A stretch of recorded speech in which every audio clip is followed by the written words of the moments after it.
If you're on Twitter, you know Golazo. No, I don't mean an overexcited South American football commentator. Golazo! Golazo! I mean CBS's Champions League coverage. I'm sure you know what I'm talking about at this stage. It features Kate Abdo, a plethora of former footballing legends, and also Micah Richards. They sit down, be pundits, and talk about the week's Champions League action, and it feels like every single day, one of their clips is going viral all over social media. From Brest to the best, these lot seem to have curated the perfect balance for a US audience. But how? How have CBS taken over the world of football on television?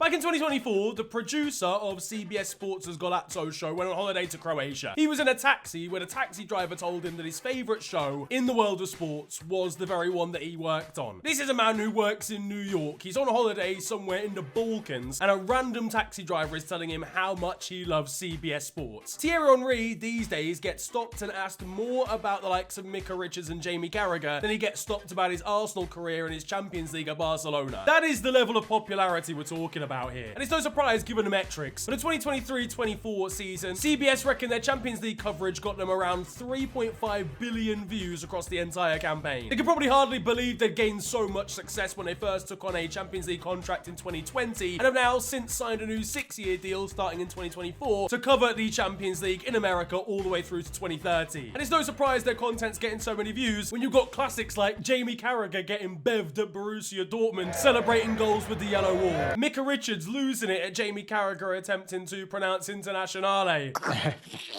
And the likes of David Beckham's sticky stuff. I got his sticky stuff as well, didn't I? The honey came. Sorry. Oh, the honey!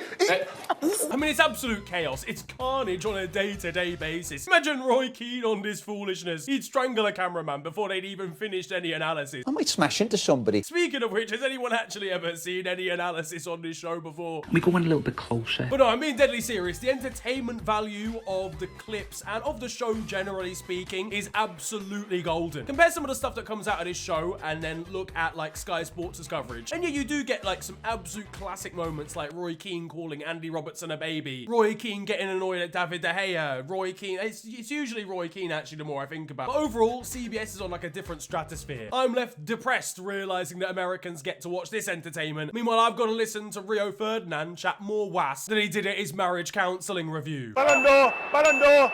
TNT Sports should be arrested as an organisation for Steve McManaman. I should be getting paid to listen to Michael Owen on a day-to-day basis. And it sounds obvious, but I really think that's where CBS have struck gold, to be honest with you. They have a panel, they have a set of pundits that have genuine balance. They have a great dynamic amongst each other, genuinely understand football to the most critical degree, and are genuinely hilarious as well. Thierry Henry I don't think is as naturally like comedically funny, but offers absolutely unbelievable insight. I know as a manager, he didn't quite understand the concept of players not being as good as him, but as a pundit, he's really, really excellent. Some of the stuff that he points out is great. Jamie Carragher is a lovely middle ground. He provides a lot of funny moments, but also combines that with some excellent knowledge. Meanwhile, I reckon Micah Richards has a little bit less like analytical insight. Jamie Carragher is very, very on the ball. Micah Richards' like insight is very good, but it doesn't really matter too much because his role in all of this is like the kind of annoying little kid, the younger brother of everybody who's kind of a little bit of a class clown. Then you've got Kate Abdo, who genuinely is one of the best presenters on TV right now. Now, I've said this before, I am technically speaking a trained journalist, but my degree spends less time out of its box than Margaret Thatcher does. It needs its own coffin at this point. But the way she drives conversations, links segments with segues, asks some really, really great questions to all of the guests, and she's like multilingual as well. She's the full package, and that's just what Thierry Henry said to her when they matched on Hinge. The poor guy was devastated realizing she had an actual husband to go back to. She's also got a bit of humor about her as well, you know, the introductions, you know, she's always grilling and violating Micah Richards. I'd say his hairline would suffer, but he gets it retrimmed 3 times a week. But as I said, they have a real understanding of what will do well, especially on social media platforms. Obviously, it's a good, like, coherent show. They put a lot of planning into the segments, clearly. They've got a really good panel. They've got, like, a lot of insight when it comes to the pundits and when it comes to the likes of Thierry Henry, Jamie Carragher, but also even people like Peter Schmeichel who do more of the interview side of things. But in terms of clippable content for social media, it's like the show is designed to do that, and I'm pretty sure it is, realistically. You've got them recreating Micah Richards versus Clint Dempsey. You don't want this! And then what? You don't want head this! to head! Head to head!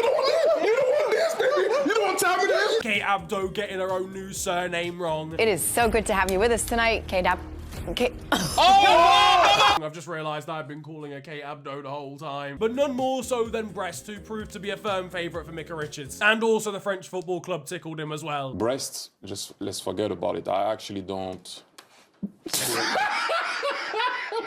I mean, it was just pun after pun about these guys, of course, making their debut, I think, in the Modern Champions League this season. Obviously, did a decent job in the competition as well this season. Overperformed massively in League 1 last campaign, only to just be laughed about on a day-to-day basis by Micah Richards. I'm interested, how much do you enjoy watching them? Would you pay to watch them? I have done.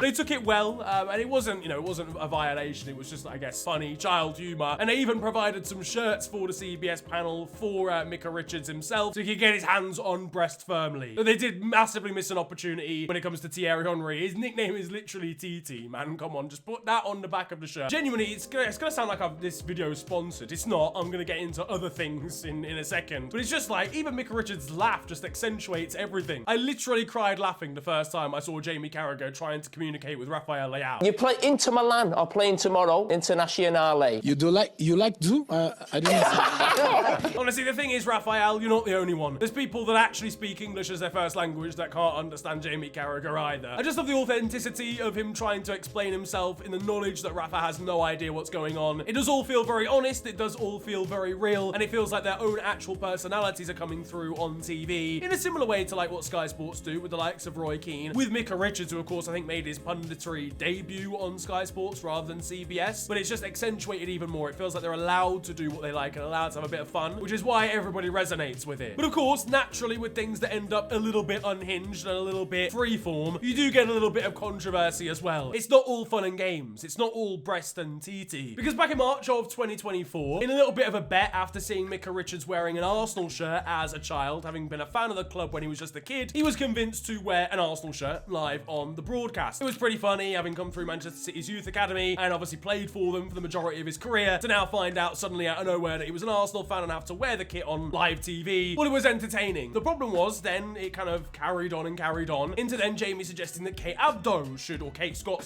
should wear an Arsenal shirt too. She declined, saying that she was too loyal and didn't want to wear the football kit of somebody else that she doesn't support, only for Jamie Carragher to shoot back and say, well, you're not loyal to Mali, who is her partner. Everyone you can see visually just in their mind are like, bro, what the fuck did you just say? Immediately there was massive amounts of, talk and chatter online. People had always talked about how close Thierry Henry and Kate were on the show, and they're just really good friends. But that just added more and more fuel to the fire when Jamie is openly suggesting that she's not loyal to her partner on live television. As you can imagine, this didn't go very well, and people were starting to question whether maybe these guys needed a little bit of, the reins pulling back on them. You can't ultimately say whatever comes to your mind live on TV, or like Micah Richards swearing on live TV as well. That didn't really help the case too. There were questions over whether Jamie Carragher would stay on the show, but literally the next night they opened the entire show by not necessarily sweeping everything under the carpet and addressing it full and head on. Kate suggesting that the group, the four of them and the CBS kind of sports group as a whole are kind of like a family. Everyone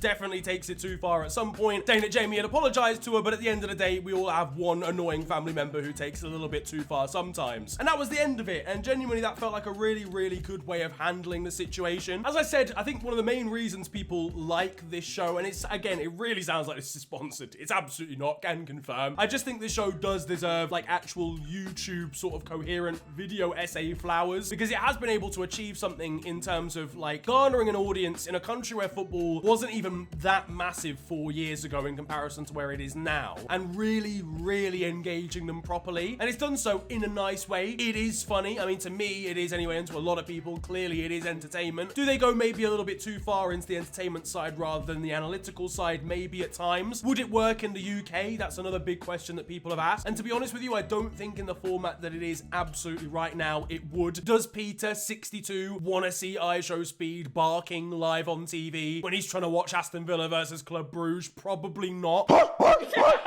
And I think you would legitimately get complaints in the UK over A, people's conduct and stuff, especially like with the Jamie Carragher comment that I mentioned earlier on, but also B, kind of a lack of professionalism as well. That's not me taking a dig at it. I personally like it, but that's because I'm of a younger age group. I think a lot of people that do watch football analysis and do watch football in the UK are of a dad generation or above, just naturally. In the UK, football, or soccer as it is in the US, is popular from being literally 6 years old up to being about 96 years old. Whereas in the US, I wouldn't say that age spread and demographic really exists to the same like degree and extent. I can't imagine there's that many 65-year-olds watching the Premier League or watching the Champions League in America, because it was never that big to begin with when they were younger and interested and, you know, just starting to get interested in sports. And that's why it works really well in the US, combined with great timing of Lionel Messi heading over to the MLS and signing for Inter Miami. And you've got a product that's obviously just going to grow and grow. I mean, their financial demographics are absolutely crazy. Their followers that they've got on social media platforms are really good. Again, I can't even begin to imagine the engagements when it comes to views that they get on clips either on YouTube, on Instagram, or on TikTok. But as I mentioned, they've tapped into the US market at a really good time and also provide a decent amount of balance. There is great analysis on there from the likes of Thierry Henry and Jamie Carragher, and also from Micah Richards. Like, everybody on there knows what they're talking about. There's not people that are on the show who didn't really have an active footballing career, that don't have any sort of like tactical awareness. They all do know what they're talking about. They're just entertaining as well. And I do wish there was some level of emphasis on that in the UK as well. I know I banter Steve McManaman and Michael Owen a decent amount, but genuinely TNT Sports' punditry team is absolutely appalling in comparison. There's only so many people out there that are ex-pros that have really good footballing knowledge and that are entertaining as well. I do realize that, but it does feel like that punditry team has been borderline the same for like 10 years now, since when BT Sport first got Champions League rights. It doesn't feel like there's any actual impetus to ever make it better, and they just kind of settle for what they've got because they know no one else is providing Champions League coverage in the UK. So will we see the UK follow suit? I don't know. I hope so. I hope so for Micah Richards as well, because,